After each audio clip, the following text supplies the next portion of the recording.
खान साहब की रिहाई अगले 15-20 दिनों में हो सकती है। और पीटीआई के लिए खुशखबरी है, खान साहब की लीगल टीम एक्टिव हो गई है और अब ये कहा जा रहा है उनकी तरफ से कि 6 अहम केसेस में उनकी पिटीशनें जो पड़ी थी पेंडिंग लाहौर हाई कोर्ट में रिहाई की, वो उनको अभी कुछ जज सुनने के लिए तैयार नहीं है। और ये अभी सिर्फ अदालत की वजह से डिले हो रहा है और जजेस की जो है गैर हाजिरी की वजह से ये पिटीशन जो जिनको दिन ब दिन डिले किया जा रहा है। अगर ये बेसिक तो उनकी लीगल टीम का कहना है ये केस कुछ भी नहीं है, ये सिर्फ जो है इनकी तरफ से डिले किए जा रहे हैं और टाइम को जो दौरानिया है उसको बढ़ाया जा रहा है, हमारा टाइम वेस्ट किया जा रहा है। तो अगले ये लीगल टीम का कहना है अगर ये केस सुन लिए जाएँ तो अगले 15-20 दिन में खान साहब रिहा हो सकते हैं। तो अभी बड़े अहम केसेस हैं, इन पे पिटीशन दायर की हुई है और पिटीशन पेंडिंग में है।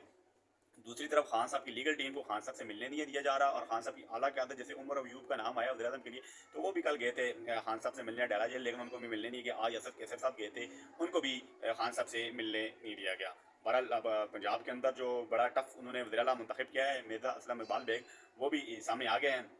वो कह रहे हैं कि हम जो है अपनी नशिस्तें वापस लेंगे और किसी सूरत नहीं छोड़ेंगे। और लाहौर हाई कोर्ट में के अंदर भी इस तरह के केसेस चल रहे हैं सीटों के बारे में और अब कहा यह जा रहा है कि ये थोड़ा सा ना डिले किया जा रहा है।